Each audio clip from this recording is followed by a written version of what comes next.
You're listening to Scaling Up Services, where we speak with entrepreneurs, authors, business experts, and thought leaders to give you the knowledge and insights you need to scale your service-based business faster and easier. And now, here is your host, business coach Bruce Eckfeldt. Are you a CEO looking to scale your company faster and easier? Check out Thrive Roundtable. Thrive combines a moderated peer group mastermind, expert one-on-one coaching, access to proven growth tools, and a 24/7 support community. Created by Inc. award-winning CEO and certified scaling up business coach Bruce Eckfeldt, Thrive will help you grow your business more quickly and with less drama. For details on the program, visit eckfeldt.com/thrive. That's ECKFELDT.com/thrive. Welcome, everyone. This is Scaling Up Services. I'm Bruce Eckfeldt. I'm your host. And our guest today is Chris Filipiak. He is the connector. We're going to talk to him about the work he does with companies, with CEOs, helping them figure out sales strategies, building out sales teams. I'm excited for this conversation. I think one of the real challenges for all companies, but particularly for service-based companies, is getting the CEO out of the selling process. I think a lot of early-stage companies, thrive on the CEO selling, but it ends up becoming a real constraint in reaching the next level. So I'm excited to have this conversation because I think this is something that many of the people listening to this podcast either have faced or will face as they grow and scale the business. So it'll be an important conversation. I think it's going to be a fun conversation. With that, Chris, welcome to the program. Bruce, so happy to be here. Thanks for having me on. And I'm really excited to jump in with you and go deep on helping these service-based businesses and see how many CEOs we can get out of the sales role and into being the CEO. Yeah, that'll be a good metric. If we could figure out how many are in the role now and at the end of the episode, figure out how many we can get out of that role, that'd be a great key metric to be able to track because it's such a hard thing. It's such a dynamic I find in many companies where the CEO is the lead salesperson and getting them out of it is such a challenge. But before we dig into the challenge, let's learn a little bit about you and your background. How did you get into this? How did you get into looking at sales, helping companies figure out sales process, put together sales teams? What was the backstory and what was the history? Yes, certainly. So my whole life from a very young age, I always wanted to be an entrepreneur and, had a landscaping company when I was 12 years old. And then as I moved into looking into growing into school and moving out of my own house, I decided to go to school and be an engineer and study engineering. So the question is really how does an engineer become a sales consultant? And the engineering I studied was industrial and operations engineering, which is the integration of human and machine systems. Yeah. And I had always wanted to do something customer facing. So I used an opportunity to go back to business school and pivot into studying entrepreneurship and starting some startup companies and working with some small businesses right out of school. And saw this problem again and again where either the CEO was being the number one salesperson and struggling, or they were working with a sales team that wasn't meeting expectations because the foundation and fundamentals weren't in place. And through my sales journey, there were some companies that I had a lot of sales success with, and there were other companies where I struggled. And so I started to think about this, and I recognized this as a real pain point in the market. And so I took my background of loving to help people and being willing to do sales work and my engineering background to really come up with a process and think about how do you transition the sales effort from the CEO to a sales team so that the team is successful in meeting the revenue expectations of the company. Yeah, I love that idea that,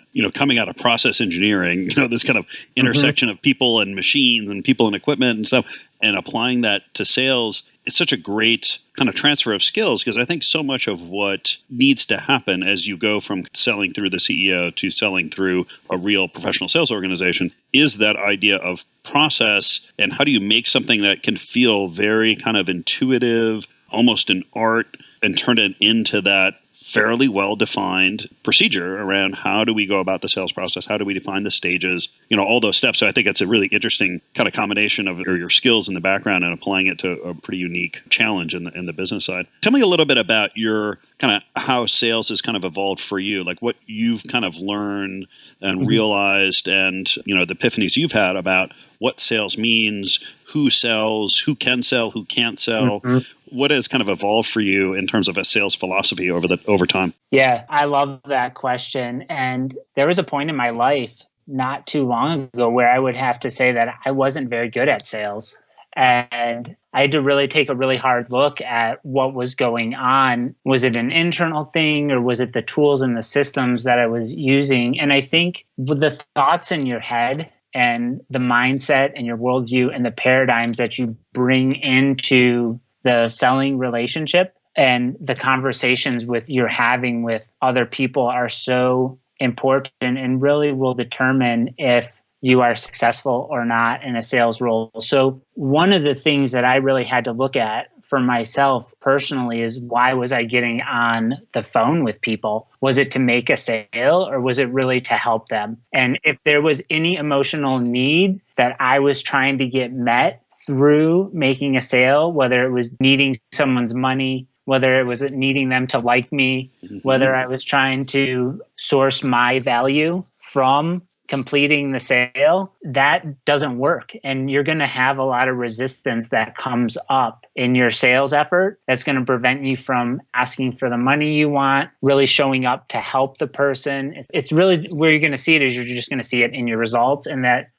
has been such a big shift and such a big awareness to me that I won't engage in help people with their sales process unless they're willing to look at the resistance that's going on with their thoughts. So that's been the biggest change for me. Yeah. And, just today, Bruce, I was working on some of my conversations and I was doing cold outreach actually right before we jumped on the podcast today because people really need help. And so I'm just showing up going, how can I help you right now? Yeah. How can we have a conversation? You don't even have to pay me. It's like, how can I help you right now? And if you bring that energy to your sales work, you're going to get a lot more conversations. You're going to help a lot more people. And as a result, your sales are going to go way up. Yeah. And for context, for folks listening to this, we're end of March here. We're recording this in the I would love to say the middle of the COVID-19 crisis situation pandemic. Unfortunately, I think we're kind of in the beginning of it. We still have, ways to go before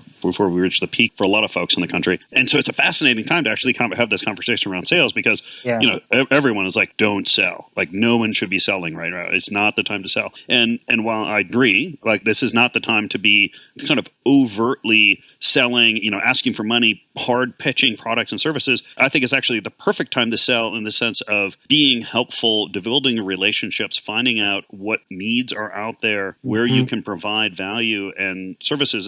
And that is something that's hugely needed right now. So I think it goes to this, what you're kind of mentioning, which is, well, it depends on how you frame sales. If you frame sales as being trying to get orders signed, invoices signed or purchase orders signed, that is going to be tough. But if you look at sales as being, how do I find needs that are out there in the world with the people that I want to help with my prospects and customers, and how do I provide value and provide connection and solve problems for them, then it's kind of the perfect time to sell. And I think it's a really interesting kind of mindset question or mindset shift. I'm curious, do you feel like everyone can be a salesperson at some level, or do you feel like there's some people who are just naturally can be or naturally can't be good sales professionals? What's your take on that? Yeah, before I jump into that, I actually think it's a really good time to sell. That's how people help each other.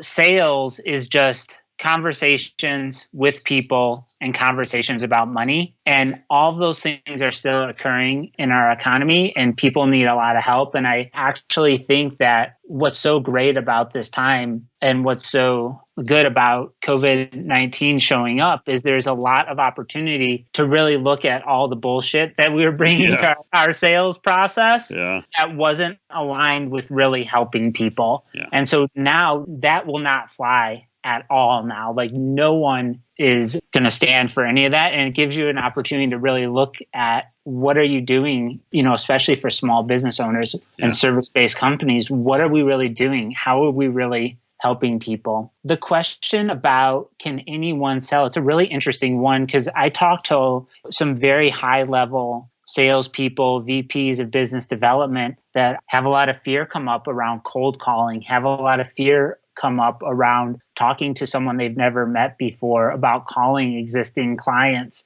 And the true answer to that is if you're going to be in business, it's imperative that you learn to sell. And what's so great about sales, and one of the reasons why I love it and why I lean so hard into it, is because it's very confronting. You know, there's nowhere to hide when you're selling, and you're going to have to look at really what's going on with you. And that was the journey that I've had to go on around why am I scared to get on the phone? Why am I afraid to ask for the value that I'm worth? How can I be in relationship and be present with the person that I'm talking to? So I think I think humans are naturally wired to help each other and serve each other. Like if you are wired to help and serve each other, then I think you can be in sales. I think there's a lot of old stories, and depending on where you grew up, around money that you have to look at. Otherwise, you won't be able to sell at the level that you need to.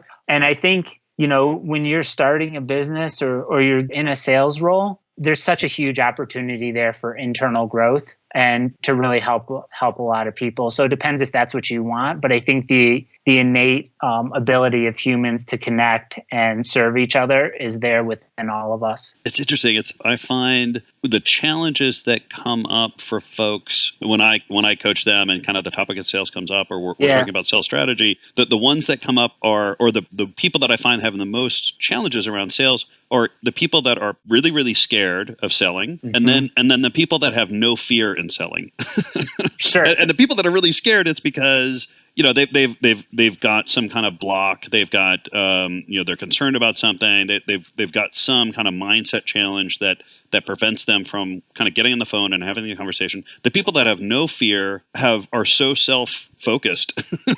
They kind of don't care about what the other person says, to the point, you know, where they're like, hey, yeah, I'll call them. If they say no, I'll move on, right? They're so insular to it. Yeah. That they end up not being able to make a connection, right? And so I think this whole kind of, how do I get on, whether it's the phone, on video, or have an in-person conversation in an authentic way that's going to really get me kind of curious and thinking about what is this person's situation, what is their need, how are they making that decision, what a process they want to use, the criteria they want to use, and then how can I take what I do, what I know, the resources I have, the connections I have, and make that of service to them. That's really that sweet spot. But I find that the challenges come up on these extremes where you're so fearful or you just don't care.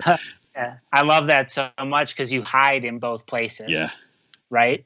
And, you know, that the challenge is really to show up in a neutral place in service to the other person and literally be willing to emotionally die, you know, to help them and find out. Because the thing is like a lot of people may not like you, people may not need what you have, and like none of that matters. And you need to come from a place of going, where's this person trying to go, right? What's coming up for them that's preventing them from getting there? And can I identify why, like, can I help them identify the solution that would move them to what they actually want? And am I the person or company to help them do that? And then if you can get those pieces in place, then you can have a really good conversation. But if you are, like you said, if you're fearful, you're thinking about you. If you have no concern about getting on the phone and it doesn't matter to you, you're thinking about you. Right. And so either way, when you're thinking about you, you're not really thinking about the other person. And it's a place that's going to take some work to get to for a lot of people. And that doesn't get into, Bruce, like the strategy and tactics. Like you all have to have like the market, the problem, the solution, like all those tools and tactics things matter. But ultimately, you know, as a salesperson or when you're building out a sales team, you need to be able to stand in that energy and be in that place of neutrality with whoever you're showing up to help. Yeah, no, exactly. So let's talk a little bit about this challenge that I see so often in companies in general, but certainly service-based companies. And I typically what I find is, service-based companies, because you're at some level sort of selling your people, right? You're selling your capabilities or what you deliver is somehow delivered through the people that you have in the company. The sales process becomes so focused on the individuals, and in many early stage companies or many kind of early growth companies, the CEO is driving the sales process, right? They've got the relationships, they've got the knowledge. They're often selling kind of expertise at some level or knowledge at some level. And companies kind of cap out or run into this bottleneck of the CEO he or she can only have so many conversations in a day, in a week, and it ends up becoming, this gating factor to the growth of the company, and people have to get out of that challenge. Talk to me a little bit about, I guess, what are some of the strategies? What are some of the things that need to happen? What are the things that sort of work or don't work as you kind of get CEOs out of the selling process? Why is that kind of a challenge, or what are some of the solutions that you start to look at as you work with companies around this? Yeah, so I think it's kind of a natural thing that happens where you have a business owner or a founder that has an idea, and either they start as a solopreneur or they start with a small leadership team, and because it's their idea and their company, they just kind of naturally end up as the number one salesperson for the company. It's not like a strategic decision, because I think if they really sat down and thought about it, it's not what they would decide. It kind of happens out of necessity, and they may have like a client from a previous job that they carry in, or some relationships and some close businesses based on their relationships that launch them into business, which is great when you're starting out, but it's not an intentional sales effort. Mm-hmm. And what happens with the CEO is they're doing a lot of their sales based on their personal energy, their personal charisma, their relationships. And it becomes a challenge as the company grows, not just because the CEO gets pulled in a lot of different directions and they don't have the time, as you indicated, to be the number one salesperson. So you see these spikes in cash flow and revenue because this CEO is not doing consistent sales work every single day. And there needs to be basically a transfer from people buying the CEO, which happens like people buy essentially the CEO, to buying from the company as a whole, right? Yeah. And the CEO being part of that, but you're transferring to buying from the company. And often what happens is you'll bring in a sales team, right? And the CEO has not been working on the foundation and fundamentals of the sales organization. Yeah. Right. And so then they're like, well, just go sell. I was able to sell and do this. You figure it out. You figure it out.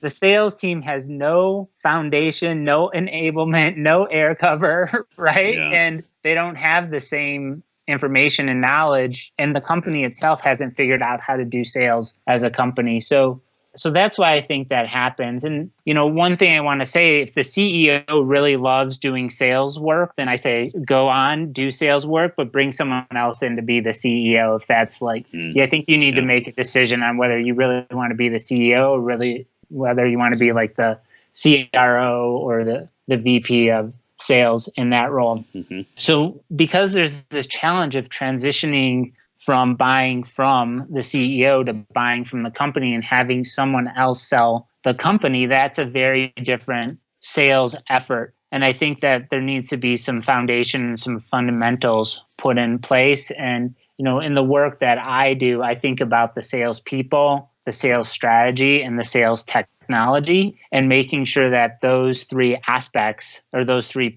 pillars are really dialed in, and there's the right components in there for any person to basically go out and do consistent sales work, identify people that they can help, and then move those people down the customer journey, right, into a relationship with the company in a very short amount of time. So that's my thoughts on that. Yeah, it's interesting. I think the one thing that I find is, or a strategy a lot of companies will initially take is, well, let's just replicate the CEO, right? We're going to find other kind of very senior people who have, good connections, who've got very good intuitive skills, and we're just going to find a couple more people like that, and we're going to, that's how we're going to expand our sales capacity and expand the company. And I think that typically that doesn't work. In the cases that it works, I think you end up with this kind of fiefdom partnership model where you've got a couple of senior folks, they've got kind of books of business, and then you get this kind of, well, how do we deliver against that? And you've got this whole kind of,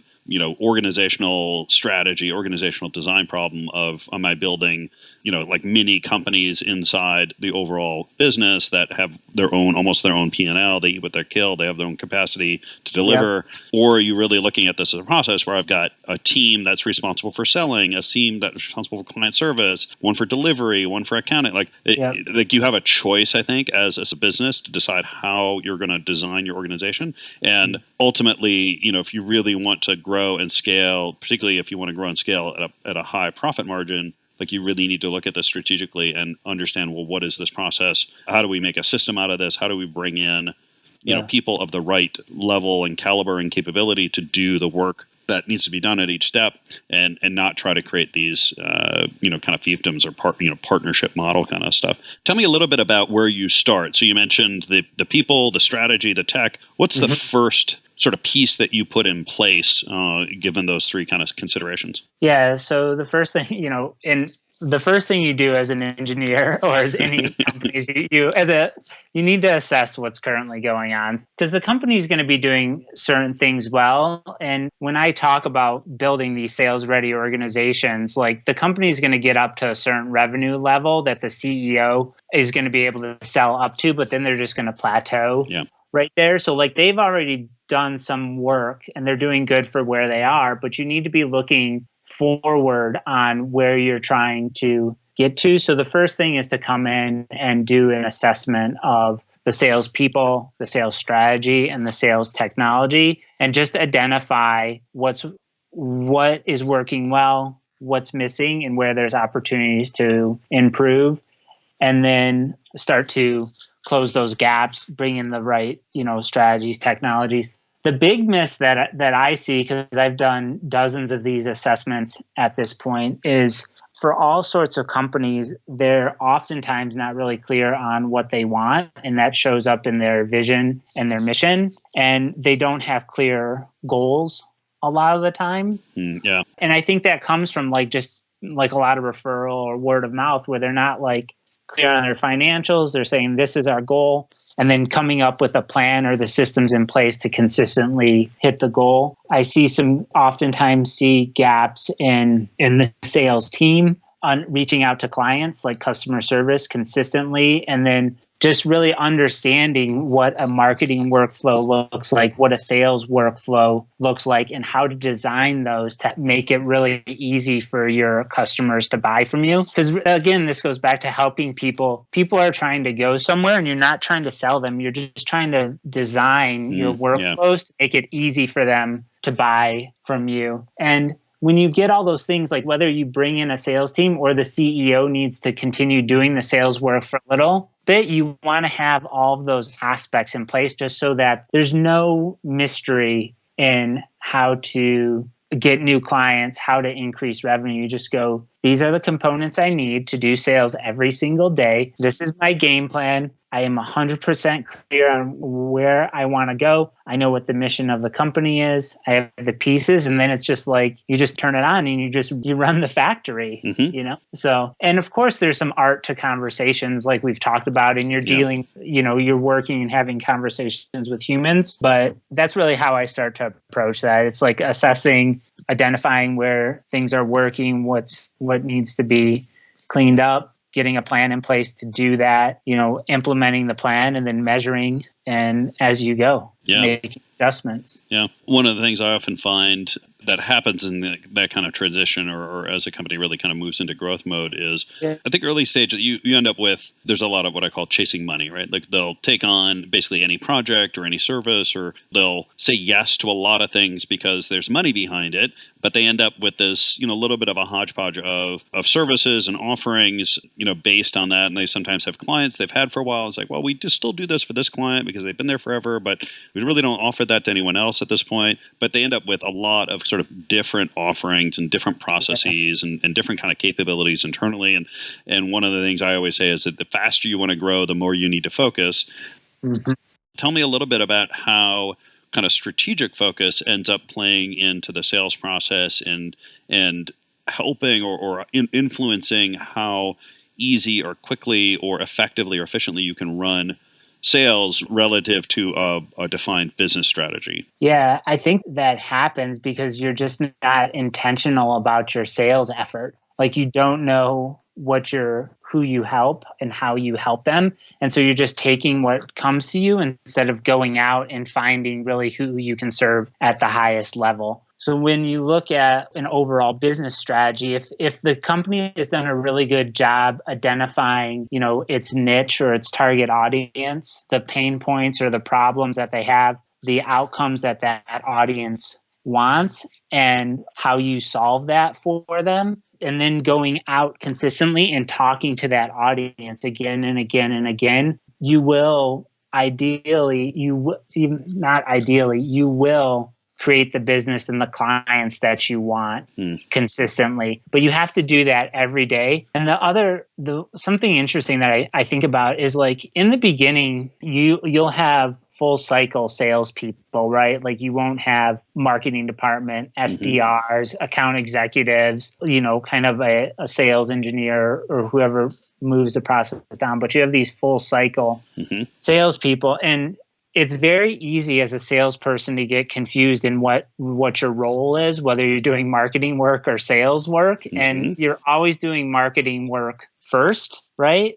And you don't really start selling until you've identified that there's a need and there's fit. And then it's time to do sales work. So those type of things are how you take the business strategy and then you layer on a sales effort, a sales ready organization, and then you run that consistently, and that will get you that'll help you be clear and actually tell people no who aren't actually a good fit for you and get you out of worrying about cash flow or feeling the need or the scarcity around having to just take what comes in the door because you have a process and systems in place to, create revenue at will, basically. Yeah. So for a CEO, founder, CEO, leader who's listening to this podcast and is either realizing they're in that situation or feels themselves kind of getting into that situation where it's a CEO-driven sales process and they're looking to get out of it, what are some of the first steps they can do to start changing that system or start getting out of that position? What does that process look like? Yeah, so I think the first thing that they want to do is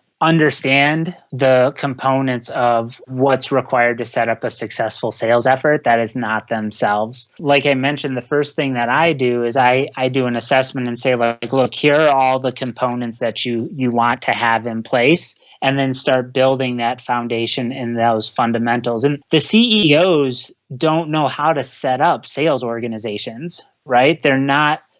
A lot of times, some may, but a lot of times they don't come from sales backgrounds. They're not sales engineers. They're not process engineers. They don't do all the technology. Maybe they've not had a lot of sales management experience. And so the first thing is to understand and start building, just like you would on your business strategy or your leadership team, to come up with a plan to start building out a sales organization. And you can use my framework or there's other people's frameworks, but it's getting that foundation built out and then start finding the salespeople to bring into that foundation, using that foundation yourself as the CEO, right? Build the foundation, start using it yourself as a CEO, and then start bringing salespeople into that foundation and into that sales organization that has all of the right fundamentals in place for them to be successful. So that's really, just like you're building out your operations or your HR or your finance or, those components, that's the way that I would do it. Understand what a successful sales organization needs to be, what the components in there are, start to build those out, start to run those yourself,